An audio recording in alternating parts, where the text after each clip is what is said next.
obviamente nuestro cuello pues va a estar muy íntimamente ligado. ¿Qué vértebra es esta? Pues solo verla. ¿Qué vértebra? ¿Qué no tiene para que sea axis? Diente. Puta, pero el diente no le puede ver. Si fuera una vértebra cervical debería de tener unos agujeritos a los lados, ¿no? Que son los agujeros transversos y no lo tienen. ¿Qué vértebra es?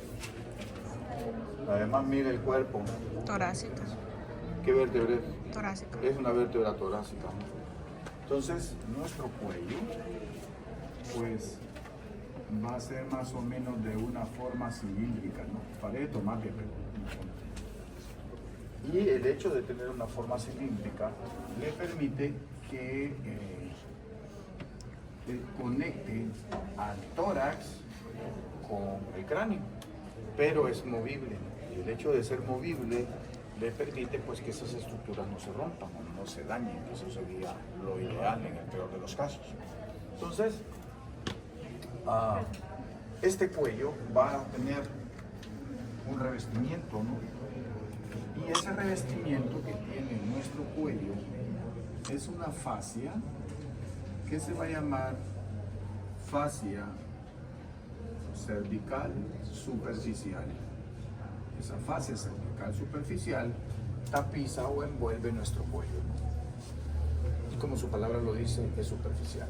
En la parte anterior del cuello, esta fascia se fusiona con un músculo que viene desde el borde inferior de nuestra mandíbula y además de la parte inferior de los músculos de la expresión facial y que se inserta en la clavícula, ¿no? Ese músculo se va a llamar músculo platísimo.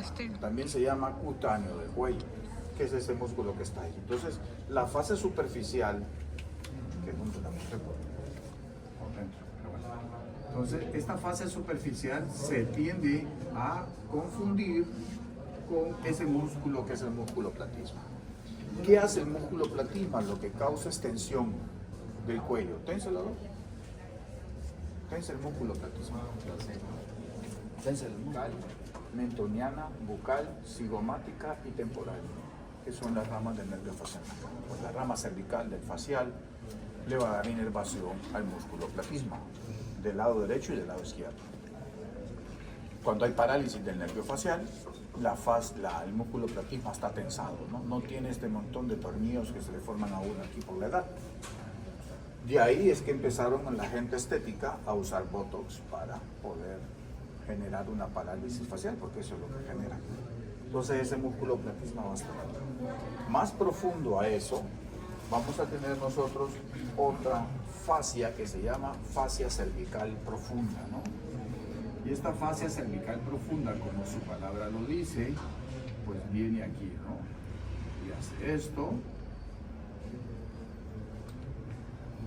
y hace esto, y hace esto. Además, viene aquí, no, ya la tengo ahí. Y aquí, pues entonces esta fascia, voy a mover un poquito de acá, se me pasó, y hace esto aquí, ¿no? Cuando hace esto, me permite aislar a unos músculos X que van a estar aquí, ¿no? Los músculos X ya los vimos, ¿no? ¿Cuáles serían estos músculos X que están aquí?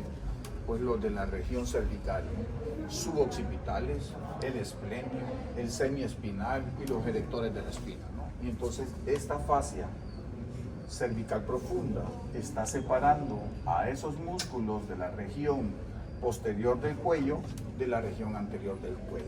Y esta fascia se va a llamar fascia prevertebral. ¿Por qué prevertebral? Pues porque está anterior a las vértebras, ¿no? Entonces está aislando completamente a la región posterior del cuello con la región anterior del cuello, ¿no? Después, pues aquí, ya que hemos aislado esto, vamos a tener nosotros que aquí vamos a tener, este va a ser nuestro esófago y este va a ser nuestra tráquea. ¿no? Y entonces nuestra fascia, que ya había aislado en la parte posterior, pues entonces vea lo que hace, ¿no? Y entonces viene y aísla completamente a la tráquea, ¿no? Y lo hace haciéndolo a través de una fascia que se llama fascia pretraqueal, ¿no? Ahí dice pretraqueal. Y esa fascia pretraqueal pues también va a envolver aquí a la H que todos llevamos en nuestro corazón, que va a ser nuestra glándula tiroides, ¿no? Y entonces también pues obviamente está aislando a esta glándula que se llama glándula tiroides, que dicho sea de paso entra también, ¿no?, en el examen. Entonces pues esta fascia super profunda, pues que va a separar todas estas fascias, le permiten que estas estructuras que están pegadas también estén aisladas. Si se rompiera el esófago, se derramaría saliva aquí, pero no contaminaría todo lo demás, ¿no? De eso se trata, de que estas fascias hagan esa parte, ¿no? El espacio que queda por atrás de la faringe, que sería aquí, ¿no? Este espacio se llama espacio retrofaringeo. Y es un espacio que queda por atrás de la faringe, ¿no? Eso le permite que cuando traguemos, la faringe suba y baje, ¿no? Y de esa manera pues no le permite el movimiento. Pero cuando la fascia pretraqueal y la fascia prevertebral, que forman parte de la fascia profunda cervical, convergen en un punto hacia los lados, y ese punto de los lados nosotros le vamos a llamar vaina carotidia. Esa vaina carotidia va a contener lo siguiente: contiene a una vena que se va a llamar vena yugular interna. Va a contener a la vena yugular interna. Y va a contener también a nuestra arteria que se va a llamar arteria carótida común. Y además de tener la carótida común, hay un amarillo ahí, ya me lo pillaron. Y en todas las grabaciones salgo diciendo malas palabras. Pero también va a contener a este señor en esta posición que lo estoy poniendo, que se va a llamar nervio vago, ¿no? Y ese es el contenido de la vaina carotidia: la vena yugular interna, la carótida común y el nervio vago.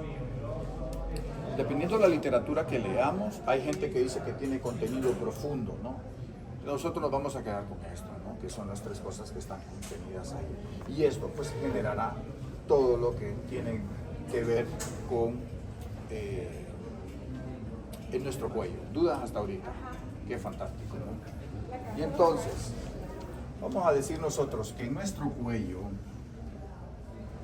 vamos a tener aquí a nuestra apófisis mastoide del hueso temporal.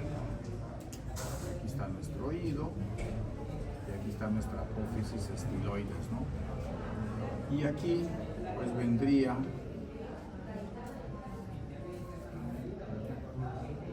nuestra mandíbula, ¿no? Dicho sea de paso, aquí nuestra mandíbula, si no los hemos perdido, pues vamos a tener estos. ¿Qué son estos? Son los molares, ¿no? He fumado ahorita, ¿no? Acá. Y entonces aquí vamos a tener un hueso muy fantástico en la parte anterior, y este hueso en la parte anterior pues se va a llamar hueso hioides, ¿no?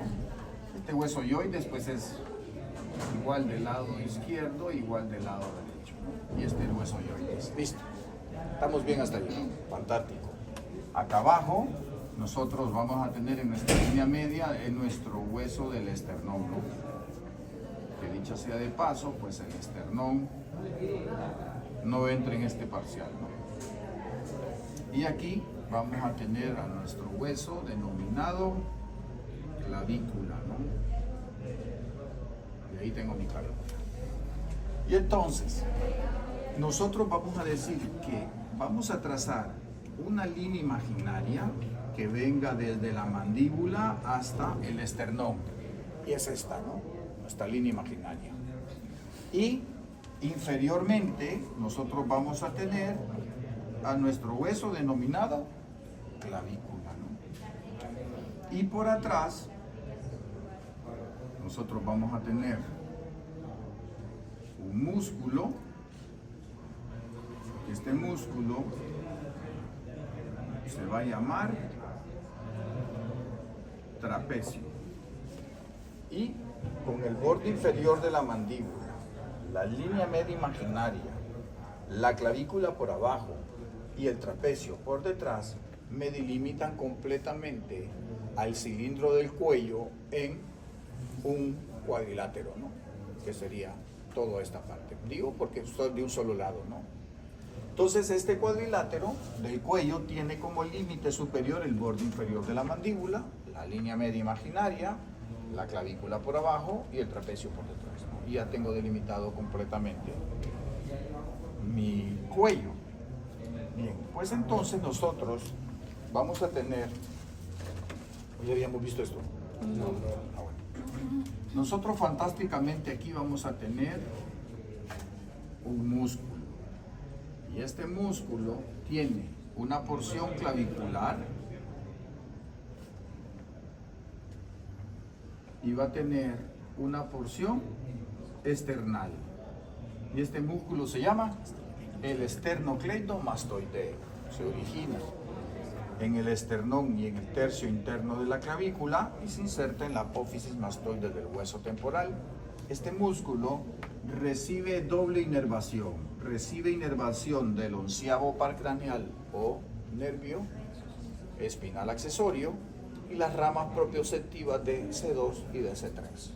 Por eso cuando estamos tensos, estamos embrecados y eso se va a llamar tortícolis. No sé si usted le ha escuchado eso.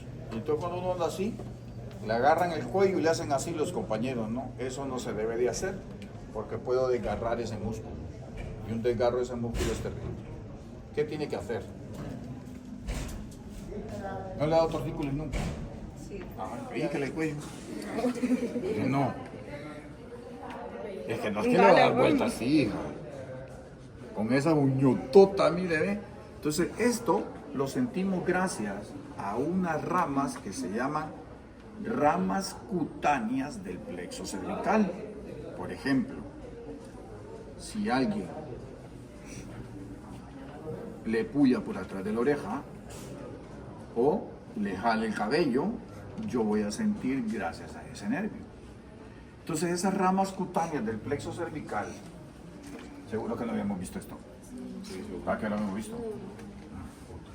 Pues esas ramas cutáneas del plexo cervical emergen por el borde lateral del esternocleidomastoideo y va a dar unas ramas que bajan hacia el tórax y esas ramas se llaman ramas claviculares. ¿De qué plexo? Cervical. Del plexo cervical. Ramas cutáneas del plexo cervical. Entonces, esas son las ramas claviculares. Entonces, las ramas claviculares le van a dar sensibilidad a esto. Si nos pellizcamos aquí, pues obviamente lo vamos a sentir. Las ramas claviculares del plexo cervical emergen de C4 y de C5.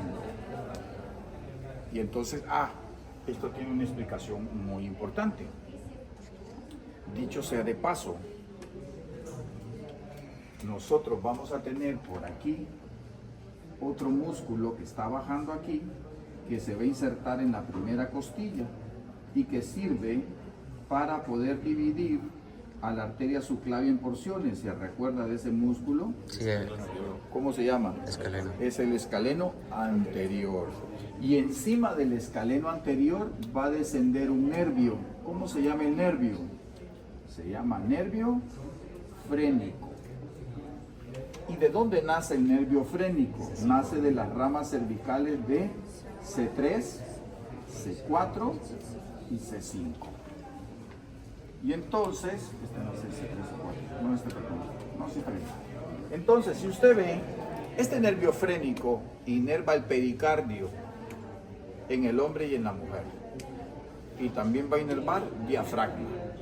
Si nos da hipo, eso es gracias a un espasmo del nervio frénico. Y este nervio frénico está delimitado entre la porción esternal y la porción clavicular del esternocleidomastoideo para formar un triángulo que se llama triángulo de Cedillo. Ese triángulo de Cedillo es entre clavícula y las porciones del esternocleidomastoideo, y profundo a él lo que localizo es el escaleno anterior, y por encima viene el nervio frénico que nace de las ramas cervicales de C3, de C4 y de C5. Para eso, cuando hay infartos, duele el pericardio, porque el corazón no duele. Usted puede decir, me duele mi corazón porque la dejaron. No, ya se jodió, digo, te duele tu hipotálamo, porque es decir, refleja todos los sentimientos, ¿no? Las mujeres sobre todo no tienen, ¿no? Dicho sea de paso.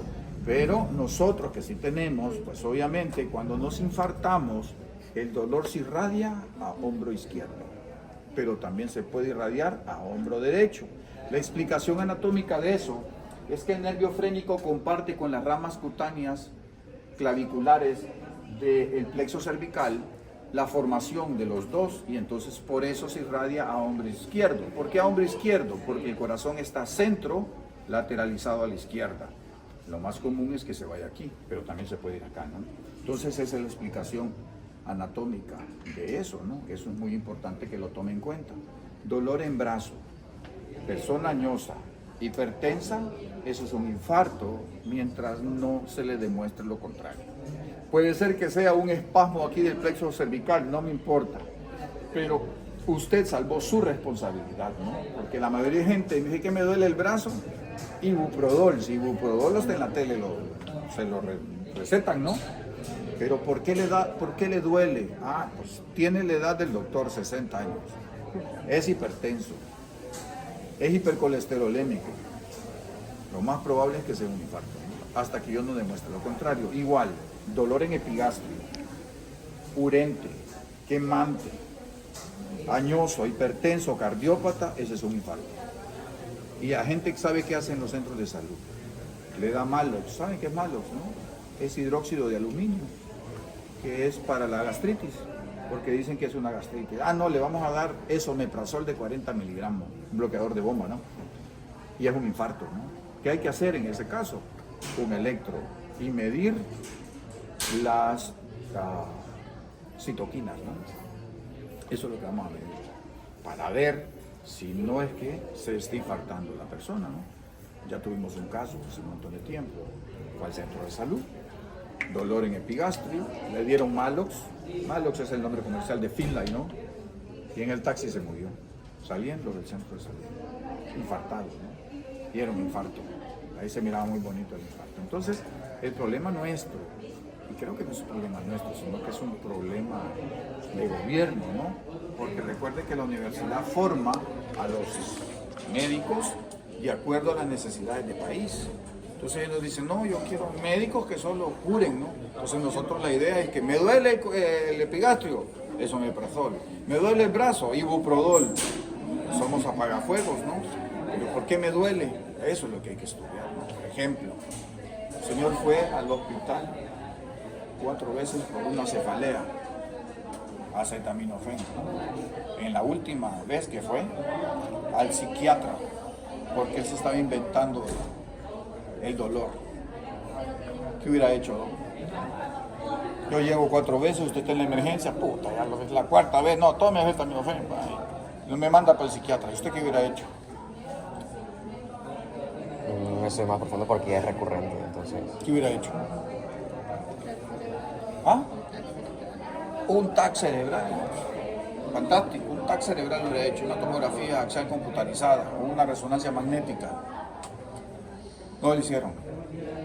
Ni siquiera lo diagnosticaron. Fue a dar allá. Era un tumor cerebral del tamaño de una pelota de tenis. No es posible que no podamos diagnosticar eso. Entonces nos volvimos apagafuegos, ¿no? Entonces yo entiendo que el volumen de gente ahí es grande, ¿no? Pero ahí lo que le interesa es el trauma. Para que usted lo puedan atender rápido es que llegue con fracturado y que la tibia salga, ¿no? Ah, sí, métanlo rapidito. Pero si usted llega con un dolor de cabeza, acetaminofén, ibuprofeno y al psiquiatra, porque todos los tienen. Entonces no se trata de eso, ¿no? Para que vean. Entonces, al diagnosticar nosotros, tenemos que conocer la anatomía, ¿no? Entonces, si él vemos que tiene un hipo que no se le puede quitar con nada, ni con el susto, ¿ha visto usted? Susto es lo que le va a quitar, ¿no? O toma 3 tragos de agua de un solo. Usted ha escuchado todos esos mitos, ¿no? Es bloquear ese nervio para que no siga ese espasmo. Entonces este nervio frénico descansa sobre el escaleno anterior y nace de C3, de C4 y de C5, más de C4. Y C4 comparte con las ramas supraclaviculares de las ramas cutáneas del plexo cervical. Lo siguiente es que hay otras ramas que salen para el cuello y esas ramas se van a llamar ramas cutáneas cervicales.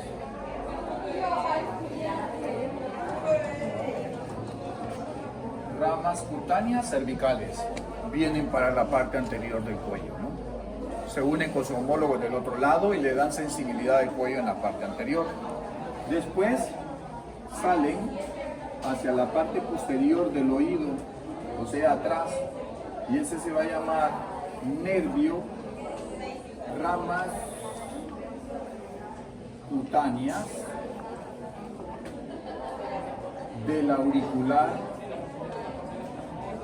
mayor. Y para la parte posterior van a salir las ramas cutáneas del nervio occipital menor. Y ya tengo todas las ramas cutáneas del plexo cervical. ¿Cuáles son las ramas cutáneas del plexo cervical? Supraclavicular, cutánea cervical, auricular mayor y el occipital menor. Y esas son sensitivas. ¿Y dónde emergen? Por el borde lateral del esternocleidomastoideo a nivel de cuello. ¿Estamos bien hasta ahí? ¿Duda? ¿No hay? ¿Te falta el contenido del triángulo que está? No, porque van superficiales y van en el platisma. Podríamos decir que están en el techo, pero son superficiales. Bien, una vez que ya hemos visto esto, vamos al siguiente músculo, ¿no? Y es que el otro músculo que va a estar ahí es un músculo que tiene 2 vientres, viene un vientre que se llama vientre superior, pasa por debajo y va a la escápula y se va a llamar vientre inferior. El músculo se va a llamar homoioideo. La vamos a poner aquí en letras pequeñitas, si se puede, homoioideo. Y a este en rojo le vamos a poner esternocleidomastoideo, tal vez nos ajuste. ¿Cómo se llamaba la vena que pasó por ahí? La vena. La que dibujó el azul. Eso dice ahí, ¿no? Entonces, este homoioideo es un músculo que viene desde el hueso ioides y se va a insertar en la escápula. De ahí viene que sea homo, de homóplato, y ioideo, de ioides. ¿Está inervado por quién? Lo vimos ayer cuando vimos el maniquí pequeñito de cabeza. Es inervado por el asa cervical, hermanita. ¿Listo? ¿Qué acción hace? Pues está abajo, es un infraioideo, pues va a bajar o deprimir el yoides y ayuda a la deglución. Y este homoioideo, si usted ve, pues hombre, ya me formó otros triángulos ahí. Por ejemplo, en el triángulo posterior ya tengo otro triángulo aquí y aquí tengo otro triángulo. Este triángulo se va a llamar triángulo occipital y este triángulo que está aquí se va a llamar triángulo supraclavicular, también le puedo llamar subclavio. Y entonces ya el vientre inferior del homoioideo me dividió el triángulo posterior en dos, un triángulo occipital y un triángulo supraclavicular o subclavio. Fácil los límites. Límite del triángulo occipital. Tengo un pollo ahí. Borde lateral del esternocleidomastoideo es el interno. Posterior es el trapecio. Inferior, vientre inferior del homoioideo. Límites del triángulo supraclavicular. Medialmente, borde lateral del esternocleidomastoideo, inferiormente la clavícula y superiormente el vientre inferior del homoioideo. Techo. ¿Quién lo inerva? Nada. ¿Quién lo inerva? ¿Ah? ¿Qué? No. ¿Quién inerva el platisma? La rama cervical del nervio facial, ¿no? Y entonces eso forma todo el techo, pero tiene piso. Y entonces, muy fácilmente, venga mi hermanita, vamos a ver nuestro piso de ese triángulo, mírenlo. Y el piso de ese triángulo es el semiespinal de la cabeza, el esplenio de la cabeza y el elevador de la escápula y el escaleno posterior.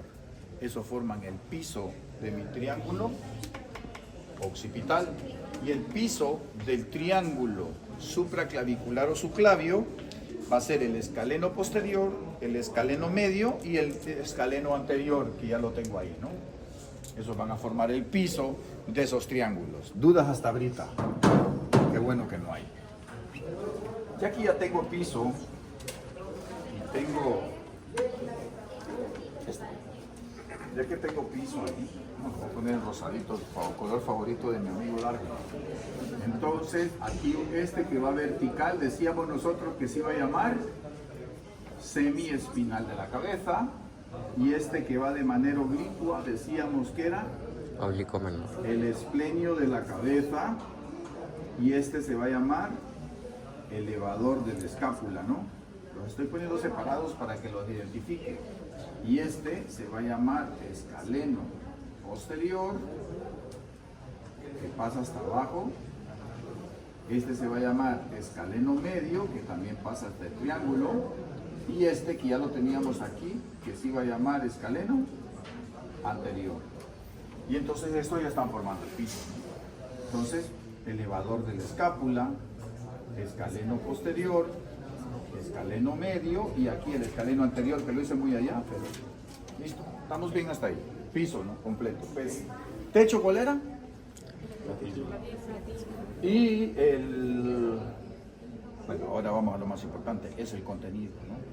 El contenido de ese triángulo es que, aparte de tener una gran cantidad de grasa, por aquí va a bajar un nervio que se llama nervio espinal accesorio, onceavo par craneal, está ahí metido.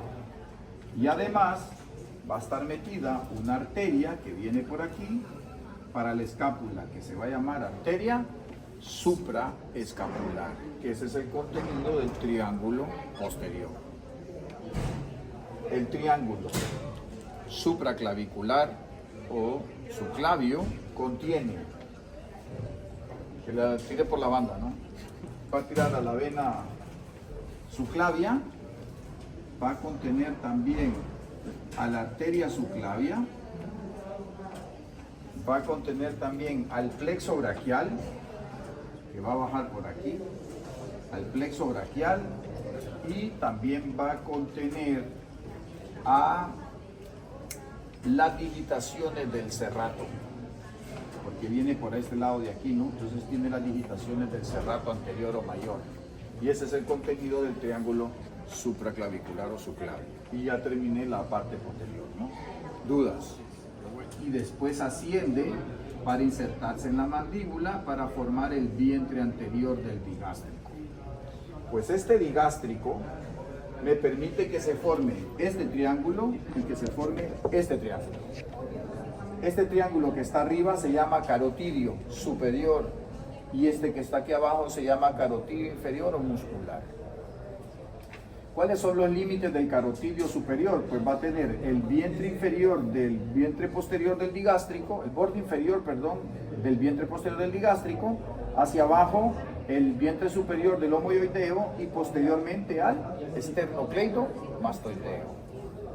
¿Qué contiene este carotidio superior? El techo, perdón, es el músculo platisma. ¿Quién inerva el platisma? Dice? ¿Ah?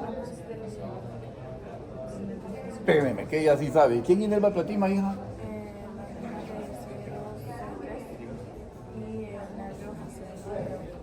Solo el nervio facial, pero ya le va dando.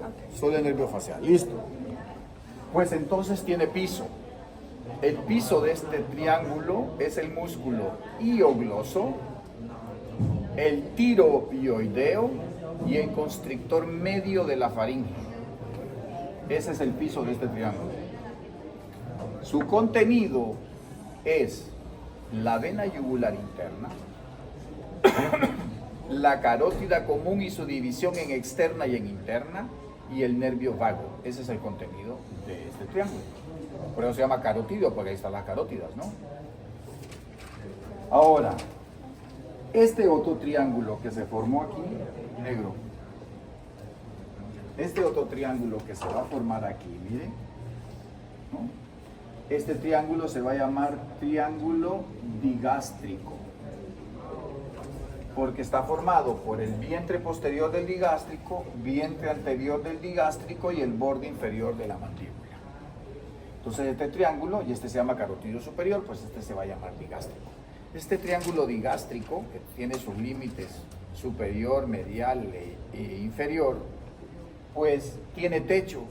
¿Cuál es el techo, Doc, de este triángulo? ¿Ah? ¿Y quién lo inerva? El nervio facial, ¿no? La rama cervical del nervio facial. Pues tiene piso. El piso es el hiogloso y el miloioideo, que forman el piso de ese triángulo.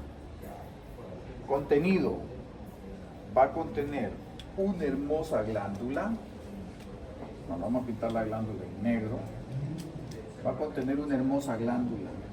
Esta glándula, esta glándula que va a contener aquí se llama glándula submandibular. Va a contener a la arteria facial que sube por aquí. Va a contener a un nervio que pasa por aquí, que se va a llamar nervio hipogloso. Obviamente contiene la vena facial también. Ese es el contenido superficial, porque también tiene un contenido profundo. El contenido profundo es el polo inferior de la glándula parótida, ¿no? Pero eso no nos interesa. Esto es nuestro contenido superficial. Y este otro triángulo que está aquí, aquí hay otro triángulo, se llama triángulo submentoniano. El triángulo submentoniano tiene como límite interno la línea media imaginaria, hacia abajo el hueso ioides y lateral el vientre anterior del digástrico. Contiene grasa y a la vena yugular anterior. No sé si tendrá otro contenido, pero no me acuerdo. ¿Tiene otro? Ah, los ganglios linfáticos, sí. ¿Cómo va, Andrés? Bien. Glándula, arteria, vena facial y el nervio hipogloso. Que no me acuerdo de otro. Doctor, además del platisma, ¿no habrá...? La carótida externa, no. En el digástrico no, solo la arteria facial y la vena facial. La carótida externa solo se queda aquí, en el borde superior del cartílago tiroides o a nivel de C4, perdón. Una fascia encima del platisma. No, es que acuérdese si le dije que el músculo platisma se fusionaba con la fascia cervical superficial. El techo es el músculo platisma. ¿Sí? Pero sí tiene lógica, pero no, el techo es el músculo platisma. Sí le dije, ¿verdad?, que la fascia superficial se fusionaba con el platisma, ¿no? Entonces, y que la fascia profunda era la que hacía todo esto. Bien. Pues ese es el otro triángulo. Y por último, el siguiente triángulo es este. Este triángulo se llama triángulo muscular o carotidio inferior.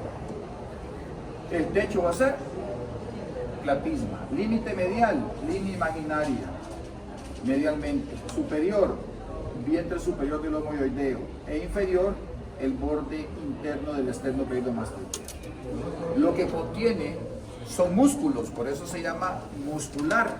Tiene al esternocleidomastoideo y al esternotiroideo, que están contenidos en él. Tiene un contenido profundo, que es la glándula tiroides, y tráquea, ¿no? Pero nosotros el contenido superficial nos basta y sobra, ¿no? No creo que pregunten el contenido profundo. Y hoy sí ya terminé todos los triángulos de dudas. La platisma que había, tiene pene, es el platisma.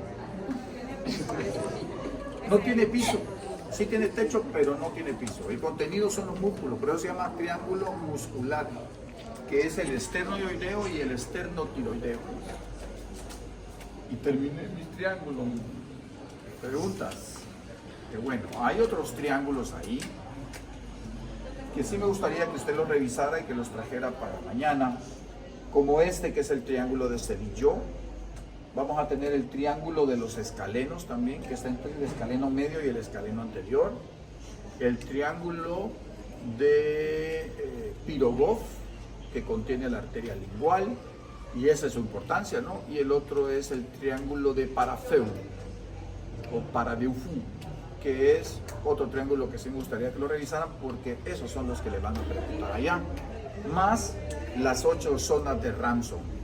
Eso es para mañana, ¿no? Para mis, bueno, todo, porque todos son mis alumnos, ¿no?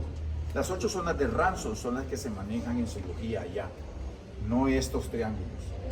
Son las zonas de Ramson más los triángulos que le acabo de mencionar, ¿no? Que esa es la importancia de esa parte. Ese ya lo vimos, ese maniquí, ¿verdad? Sí, ayer. ¿No? Entonces déjenme ver qué me pongo.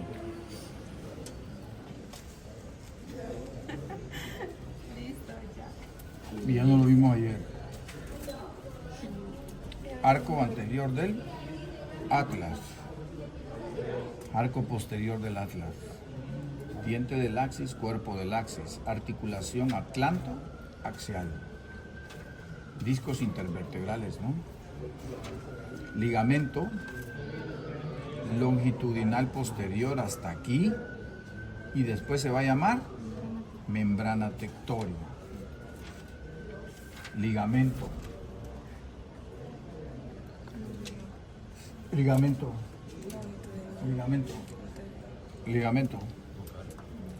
Ligamento odonto-occipital o del diente del axis. Lo vimos ayer, ¿no? El Francisco Morazán luchó y murió. Sí, El ligamento odonto-occipital. Membrana atlanto-occipital posterior. Membrana atlanto-occipital anterior y la fascia faringo-basilar. Fascia faringo-basilar, membrana atlanto-occipital anterior, ligamento odonto-occipital o del diente del axis y la membrana atlanto-occipital posterior. Amígdala faringea,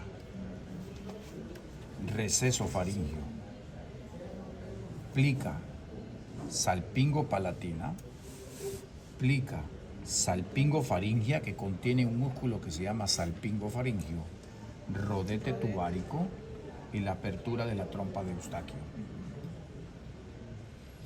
Este es el ligamento longitudinal anterior y estos son los músculos constrictores de la faringe, que los vamos a dividir en superior, medio e inferior.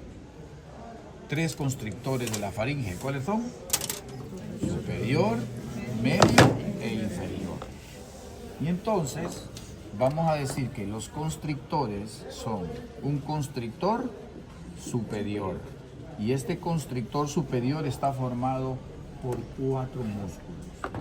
Se llaman constrictores porque lo que hacen es formar un tubo. Cuando los alimentos entran ahí, el tubo se comprime y entonces baja los alimentos. Es como una boa constrictor, ¿no? Que empieza a tragar, pues igual así funcionan los constrictores, son de forma cilíndrica, ¿no? Entonces los constrictores se van a dividir en pterigo faringio, buco faringio, milo faringio y gloso faringio. Son los constrictores denominados superiores. Voy a tener constrictores denominados medios. Y los medios van a ser el condrofaringio y el ceratofaringio. Y los constrictores inferiores van a ser el tirofaringio y el cricofaringio. Y ya tengo todos los músculos denominados constrictores de la faringe. Todos estos músculos convergen a la parte posterior en un rafe que se llama rafe faríngeo y se deslizan por el espacio retrofaríngeo. Ya se los enseñé ahí en la pizarra, ¿no? Todos van a estar inervados por el plexo faríngeo del vago, todos. Y Garner dice que estos dos pueden recibir ramas del laringio superior. Y ya tengo los constrictores de la faringe, ¿no? Porque hay constrictores y van a haber elevadores. Eso lo vamos a ver cuando miremos faringe. Entonces, ya desglosé todos estos, ¿no? Entonces, esta es nuestra cavidad oral. Y les dije que la cavidad oral hacia atrás estaba abierta por un espacio que se va a llamar istmo de las fauces, que es este espacio que se forma aquí. Y hacia la parte anterior, por la boca. La boca está semipermeabilizada por esas estructuras de mucosa que se llaman labios. Tendré un labio superior y un labio inferior. Y el labio superior va a tener un frenillo que se llama frenillo del labio superior. Lo que evita es que el labio superior se vaya hacia arriba. Y va a tener el frenillo del labio inferior. Lo que evita es que el labio inferior se enrolle para abajo. Por ejemplo, los monos no tienen frenillo del labio inferior, por eso le dan vuelta al labio inferior, ¿no? Porque lo hacen como un taco, porque no lo tienen. Y aquí, entre los dientes y el labio, está este espacio que se va a llamar vestíbulo. Vestíbulo bucal. De ahí viene que la cavidad oral tiene techo y va a tener piso. El techo de la cavidad oral es este hueso que está aquí, que se llama apófisis palatina del hueso maxilar superior y la lámina horizontal del hueso palatino. Esos me van a formar el techo de la cavidad oral, también denominado paladar duro. Ese es el paladar que tocamos nosotros aquí adentro, ¿no? Y ahí va a haber esta bóveda que se llama bóveda palatina. La bóveda palatina lo que contiene es al nervio palatino mayor y a la arteria palatina mayor. Este agujero se va a llamar agujero incisivo. Este es el paladar blando, que también forma parte del techo de la cavidad oral. El paladar blando contiene 5 músculos, que son el músculo de la úvula, al tensor del velo del paladar, también llamado periestafilino externo, según Garner, al elevador del velo del paladar, que se llama periestafilino interno, a este músculo que está aquí, que se llama palato gloso, y a este otro que está aquí atrás, que se llama palato faríngeo. Esos 5 músculos son los músculos del paladar blando. ¿Qué función tienen? Cuando voy a respirar, la úvula se mueve hacia la cavidad oral para que el aire pueda pasar. Cuando voy a deglutir, la úvula se mueve a este espacio que se llama istmo faríngeo para tapar la parte nasal para que los alimentos no se vayan a la cavidad nasal. Entonces, por eso se llama tensor y elevador. Están regulando la actividad de la glotis. De la úvula. ¿Quién inerva la úvula? La úvula está inervada por el nervio vago, porque tiene inervación parasimpática, que está conectada con el estómago, porque el estómago recibe inervación parasimpática del nervio vago. Cuando el estómago está muy lleno y lo quiero descomprimir, la película de Monster House es el mejor ejemplo que tenemos. ¿Qué hizo para salir de la capa? La úvula. Se guindó de la úvula, ¿no? Y le provocó el efecto nauseoso. El doctor sabe del efecto nauseoso, ¿no? Te quiere vomitar, se mete el dedo y llama Hugo, ¿va? Entonces nos metemos el dedo, tocamos la úvula, que la gente le llama campanilla, ¿no? y entonces nos provoca el reflejo nauseoso. Con eso descomprimo el estómago. Es un mecanismo que utiliza el cuerpo para descomprimir el estómago. Entonces ya tengo mi paladar blando. El piso de la cavidad oral es este músculo que se llama miloioideo y el genioioideo. Ese es el piso.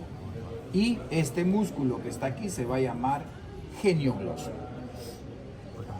Los músculos de la lengua los vamos a dividir en intrínsecos y extrínsecos. Los músculos intrínsecos es este que se llama longitudinal superior, transverso y vertical. El longitudinal inferior no se ve aquí. Esto que está aquí se llama rafe de la lengua. Por ahí he escuchado que le llaman longitudinal inferior, no es cierto. Se llama rafe de la lengua, porque la lengua va de un lado a otro y se unen en ese rafe, ¿no? Y forman toda la lengua. Cuando nos partimos la lengua, se ha fijado que hay gente que lo hace a nivel del rafe y le queda bífida, porque como reciben inervación del lado izquierdo y del lado derecho, cuando lo separo, las lenguas no se coordinan. Ya digo las lenguas porque ya la partió en dos, ¿no? Entonces hacen esto, ¿no? Para poderse mover. Y entonces, esos son los intrínsecos. Todos los músculos extrínsecos de la lengua van a tener el prefijo gloso. Geniogloso, palatogloso, condrogloso, palatogloso, condrogloso, geniogloso, iogloso. Iogloso, geniogloso, condrogloso, palatogloso son músculos extrínsecos de la lengua. Por norma o por ley, todos los músculos terminados en gloso son inervados por el hipogloso, menos el palatogloso, que está inervado por el plexo faríngeo del vago. Ya después vamos a ver cómo se forma el plexo faríngeo, ¿no? Pero ya terminamos esta parte de la lengua. Ahora, esta es la amígdala lingual, es única. Esta es la amígdala palatina, es doble. Esta es la amígdala faríngea, es única. Y adentro de la trompa de Eustaquio o trompa faringotimpánica está la amígdala tubárica. La tubárica, que es doble, ¿no? La tubárica, la faríngea, la lingual y la palatina forman un anillo linfático que se va a llamar anillo de Waldeyer. Todo lo que inhalamos y tragamos tiene que pasar por esas amígdalas. Cualquier bacteria o virus que vaya ahí, la truezan, como está trozando el Barça ahorita, ¿no? Pero algunas se van, ¿no? Se escapan. Las que se meten por la nariz y se escapan, se meten al oído y hacen otitis. O las que deglutimos, si no las mataron, las amígdalas que estaban aquí, las mata el ácido clorhídrico del estómago, ¿no? Y si no las mata el ácido clorhídrico del estómago, en el fondo de las criptas del Lieberkühn vamos a tener linfáticos también que las van a destruir, ¿no? Ya vieron las criptas del Lieberkühn en histología. Pues ahí las van a saber, ¿no? Corte de intestino. Entonces, esa función tiene.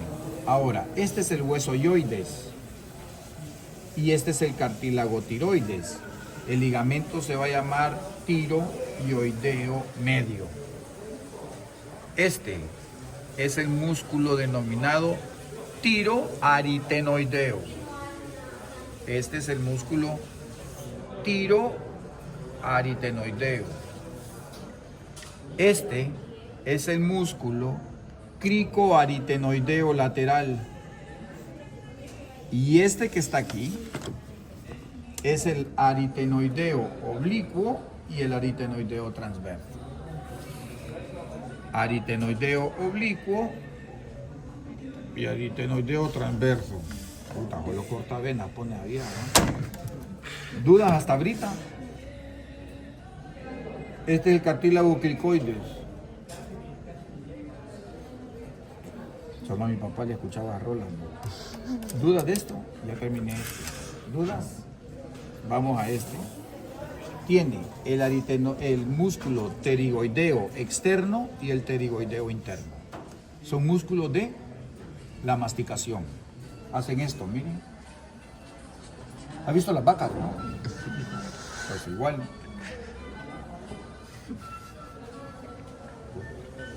Bien. Perdón.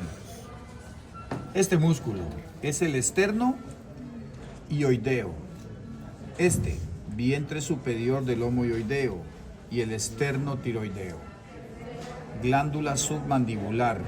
Lo perfora la arteria facial. Vientre anterior del digástrico, miloioideo. Todo eso está en nuestro cadáver ya.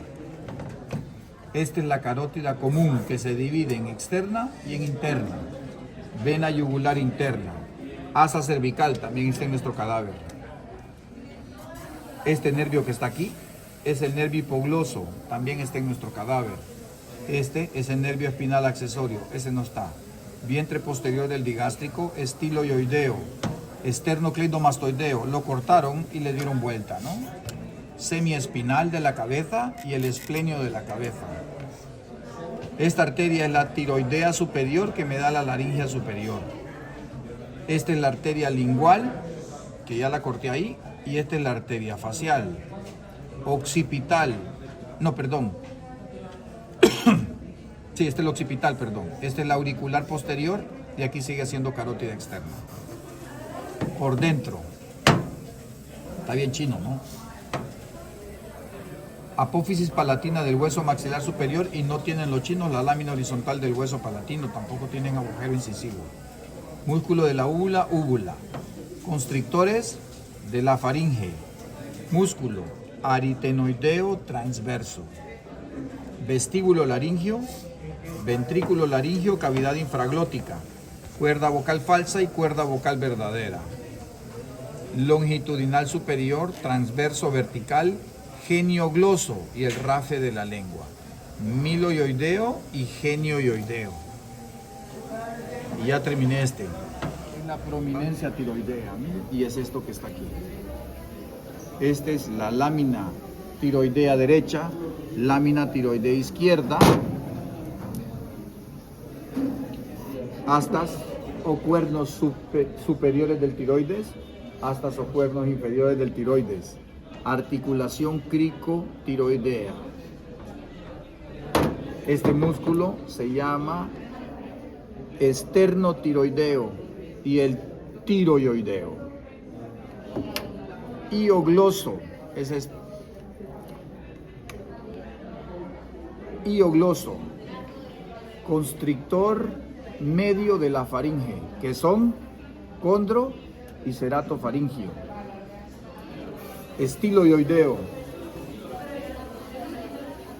genioioideo, me faltó uno, homoioideo, esternoioideo. Este que está aquí no me acuerdo. Homoioideo. No me acuerdo de este. ¿Ah? Ah, este es el miloioideo, que toda está bien, ¿no? Y este es el genioioideo. Y ya terminamos este, ¿no? ¿Dudas? Bien, gracias. De la familia, ¿qué tal? Es el estiloioideo. Y este es el constrictor medio y el hiogloso. Estamos listos para este examen. Esto que está aquí es el músculo vocal, ese que está ahí. Ese es el músculo vocal. No se preocupe que esto lo vamos a volver a ver, ¿no? O es que me lo fui a traer, porque solo el mismo maniquí traen de las 7. Y ahorita que hay un montón de maniquí que entran ahorita, ¿no? Mañana los vamos a tener estos mismos y los vamos a repasar, ¿no? Viernes no hay clases, ¿no? Voy a tratar de buscar un instructor para que les dé un buen repaso, porque yo voy a juicio para el ancho, entonces no voy a poder, ¿no? Y esto que está aquí es de un maniquí muy formidable en sus años. Este es el cartílago cricoides y aquí estaban los aritenoides.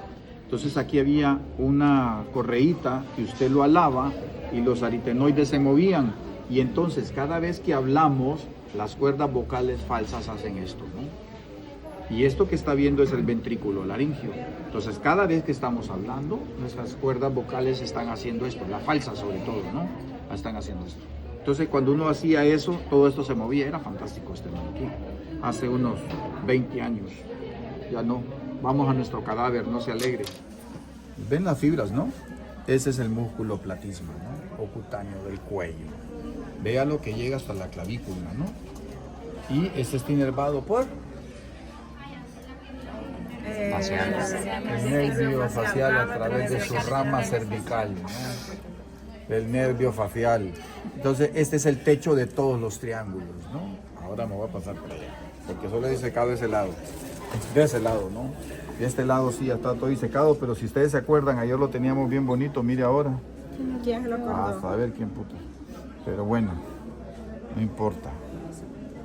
Este músculo, que no fui yo el que lo mochó, sino los que lo prepararon, se va a llamar esternocleidomastoideo. ¿Quién va por encima del esternocleidomastoideo? La que chupan los vampiros. La vena yugular externa. ¿Cómo se forma? Por la vena que va aquí. Retromandibular Por la y vena auricular retromandibular La auricular. La auricular. y la auricular posterior van a formar la vena yugular externa. Pues este esternocleidomastoideo me divide a mi cuello en dos triángulos. Un triángulo denominado anterior y un triángulo denominado posterior. Y un triángulo denominado posterior. Bien. Triángulo anterior es línea media imaginaria, borde inferior de la mandíbula y el esternocleidomastoideo. Triángulo posterior es clavícula, esternocleidomastoideo y trapecio, ¿no? No nos interesará ahorita. Pues entonces vea, solo lo vamos a identificar porque ya estoy cansado. Este era el esternocleidomastoideo. Este, roto aquí, es el vientre superior del homoioideo y vientre inferior del homoioideo. Este, cortado aquí, esternoioideo. Y debajo de él, el esternotiroideo. Y este es el tiroideo. Otra vez. Este es el... No, el vientre lo tengo aquí. Este, ¿ve? Este es el esternoioideo. Este sí, el vientre superior del homoioideo, vientre inferior del homoioideo. Debajo del esternoioideo, el esternotiroideo y el tiroideo. Bien, ahora ponga atención. Este es el vientre posterior del digástrico. Y este que está encimita aquí, mírenlo, es el estiloioideo. Vientre posterior del digástrico, estiloioideo, vientre anterior del digástrico y debajo de él ahí, el miloioideo. Fantástico, ¿no? Hizo esta disección es toro. Miloioideo, yo. Vientre anterior del digástrico, vientre posterior del digástrico, huele feo este cadáver, y el estiloioideo. ¿Listo? Después lo roto, tranquilos, ¿no? Vamos a mover esto ahora. Esta vena es la vena yugular interna, aunque usted no lo crea. Y estas ramitas que ve aquí, ¿la miden? Estas son del asa cervical, mírenlo. Debajo de ahí voy a tener a la arteria que siempre está amarrada, la carótida común, y ahí el nervio vago, mírenlo. Listo. Esta arteria que está aquí, mírenla, es la arteria facial. Y ya terminamos esta parte, por mientras. Y esto que está aquí es el plexo braquial, mírenlo. Ese es el plexo braquial. Estamos hasta ahorita, y dicho sea de paso, ahí nomás, ese es el nervio frénico, mírenlo. Ahí está el escaleno anterior a debajo, miren. Que se miran bien feos estos músculos, no sé por qué, pero este es el nervio frénico, miren hermanita. Y este es el escaleno anterior. Ya, muévanse pues, para que vengan los que...